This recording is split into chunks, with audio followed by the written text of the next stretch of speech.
Sisimulan natin ang ating istorya sa bayan ng Santa Rosa, kung saan nakatira ang mag-asawang nagngangalang Hugo at Imelda. Lagi na lang sa tuwing sila ay kakain, pinag-aawayan nila ang pagbubugas ng pinggan. Kung tatanggi, si Hugo ay papagalitan naman siya ni Imelda. Kung ano-anong pangalan ang tinatawag niya kay Hugo at kung sasagot, tutugisin ni Imelda si Hugo ng walis takbo.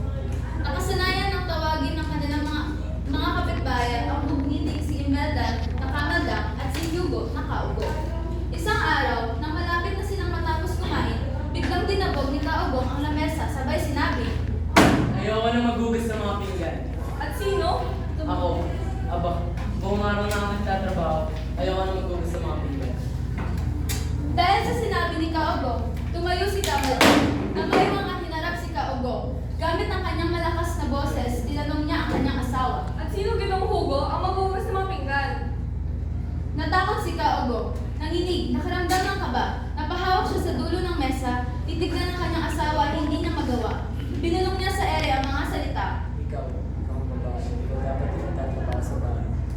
At anong gagawin mo? Pagtaas mo dyan sa computer mo, higa ka na lang. Mahirap ba yun? Ako na nga nagluluto, nilinis, naglalaba. Kahit nga damit mo. Kahit ang sama natin, hindi na kalaba. Pero ano? Ako pa rin gagawa. Ako, sa ating trabaho ng alinain ako muna. Tapos ngayon tayo mo maghugas mga bigang pinagkainan mo. Drama mo. Ha? Basta. Hindi ako maghugas ng mga pinggan. Dahil sa sinabi ni Kaugong, sa mahabang monologo ni Kamadang, tinanong niya ang kanyang walis. Nakita ito ni Kaugong sa pagkakataong iyon, alam niya na sa sarili niya ay kailangan na naman niyang ihanda ang sarili niya sa matagal-tagal na takbuhan. Kinuha ni Kamadang ang walis, itinaas ito at hinapon si Kaugong. Ikaw, tapos na lalaki. Sumuha si Kaugong sa ilalim ng lamesa at sinabihan ang kanyang asawa. Hintay! Huwag mo akong balusin. Labas ka dyan, luwag, labas. Sandali lang. Huwag mo akong paluin. May naisip akong paraan na makakalutas sa problema ng paghugas ng pinggan. Lumabas ka muna riyan. Nakita mo yung pagkalalaki mo. Di yan para kusang yun ng iyong sa ilalim ng mesa. Itabi mo muna ang iyong walis. Sige, wala. Lumabas mula sa ilalim ng mesa si Kaugong. Nang makita niya ang kanyang asawa na may hawak na walis sa kanyang likuran, ay nagumpisa na naman itong makaramdam ng kaba. Akala ko ba? Ubo. Gamit ng walis, sinulo ni Kamadang ang upuan at doon naman takot na takot na umupo si Kaugong. Ano sasabihin mo? Huwag na natin pag-awayan ng paghugas ng pinggan. Magkasundo tayo. Ang unang magsalita pagtapos mo sabihin ang siya lang ang maghugas ng pinggan parati. Ganun lang. Oo, ganoon lang. Ako yung magsalita ko dito sa kami ng talaga. Oo, palagi. Sa mga pinggan. Ang mga pinggan. Pati mga palayo. Pati mga palayo. Pati mga palalakang kawalan. At kahit pinakamalaking mga kawayan. Pati mga mamantigan Tupperware. Tupperware. Panandalian na nahimik si Kaugong. Nagdalawang isip bigla sa kasunduan. Ano, hindi mo kaya? Hindi. Kaya ko. Kahit mga mamantigan Tupperware.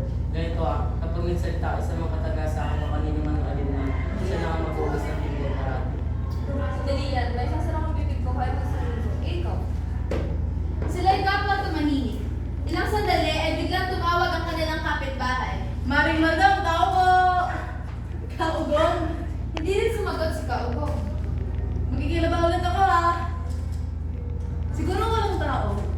Nagtaka ang kapitbahay nang makita niya nakabukas ang pinto ng bahay ng mag-asawa. Nakabukas ang pinto?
ay tumakbo siya ng dali-dali palabas ng bahay. Ibinalita niya sa mga kapitbahay na may masamang nangyari kina Kaugong at Kamaldang.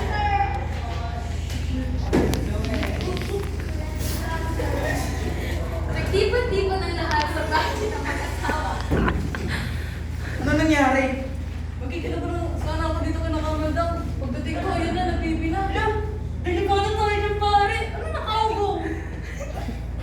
Paano tayo pumunta sa abuhan namin ang gabi? Dahil sa narinig, uminit ang dugo ni Kamaldang. Sinamaan ng tingin si Kaugong na takot dahil nabuko siya sa kanyang pinaplano. O ano na, Kamaldang? Ano nang pinagsasabi mo sa asawa mong gusto lang malaya na mabuhay ng malaya? At tas ikaw, ina-under mo masyado. Buti ba kami ni pare Bisaya? Chill-chill lang po man. Habang patuloy na ginagalit ng asawa ng kapitbahay si Kamaldang, ay siya naman pumasok ang isang binibini. Nakasuot na simpleng bestida, ngunit may dala-dala ng mahaling bag na galing ng Mamang Divisoria. Oh, what's happening? Ay, sure. Hugo, my love? Alala, nilapitan ng binibini si Kaogo. Dahil doon, uminit pa lalo ang dugo ni Kamaldang. Kung kanina ay galit na ito, lalo pa itong nagalit sa mga kinikilos ng binibini. Ano na nangyayari sa'yo? Bakit hindi ka nagsasalita? May pinakaalas sa'yo? Ito na nga ba sinasabi ko eh? Bebe ko! Pag ako naging asawa mo, hindi ka kumakain at nakakalasot. Hindi lang yun. Makakapagsalita ka pa, wala umaga, tanghali, hanggang gabi. At hanggang sa pagtulog mo, sa piling mo. Look, dahil mo alam ah, tumibig ka na nga lang. Wala ka lang natutulog. Ilang oras na kami nandito, nag-uusap, nag-aaway, hindi pa nagsasalita yung dalawang to. Tama ka dyan pare. Kailangan natin ng seryosong tulong. Tatawagin mo na kakilala ng ating albularyo sa kabilang bayan. Albularyo? Ew, so cute. Ay, better call the ambulance sila. Kinuha ng binibini ang kanyang cellphone sa mamahalin niyang bag. Tatawag na sana siya ng ospital nung biglang hablot din ng kapitbahay ang cellphone ng binibini at itinapon ito kung saan. Why did you throw it? Ang mahal-mahal mo na eh. May iPhone! Ginawa ulit ng kapitbahay ang cellphone at ibinigay ito sa binibini. Malayo.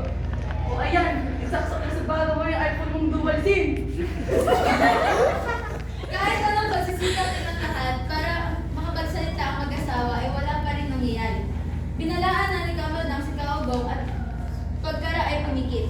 Batid ni Kaugong na pumikit si Kamaldang upang maiwasan ang mga kapitbahay kung kaya't ipinikit din niya ang kanyang mga mata. Walang mangyayari kung tugtungan lang tayo dito. Teka lang, tatawagin ko ng albularyo.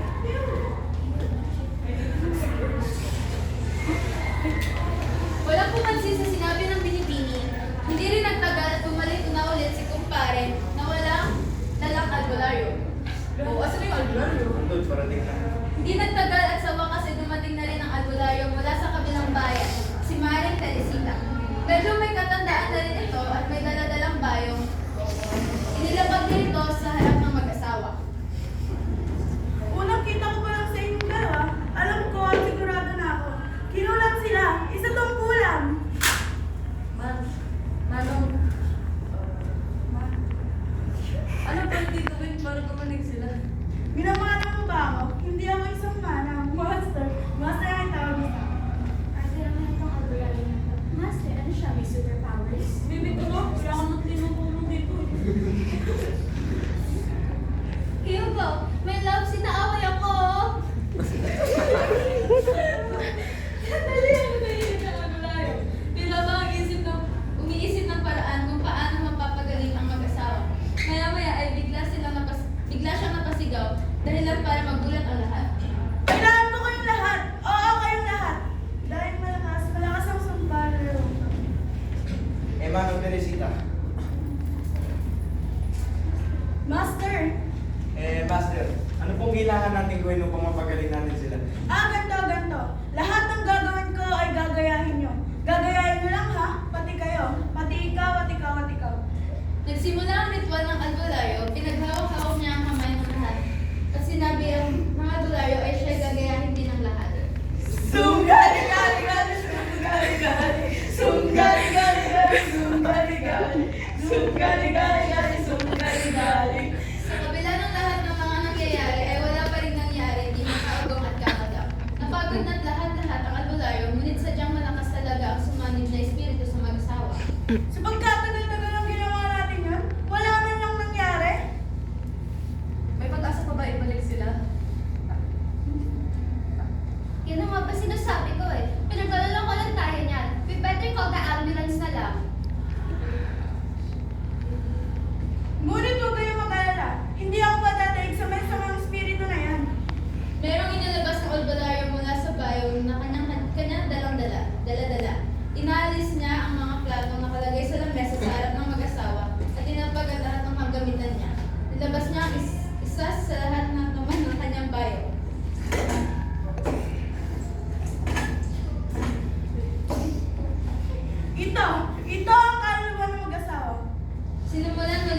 May kasunduan kami. Mula ngayon siya na ang maghugas ng pinggan parati. Lalo pong nagalit si Kamada sa inasal ng kanyang asawa, kaya kinuha niya ang walis upang ihambala sa kapitbahay, sa mga kapitbahay niya.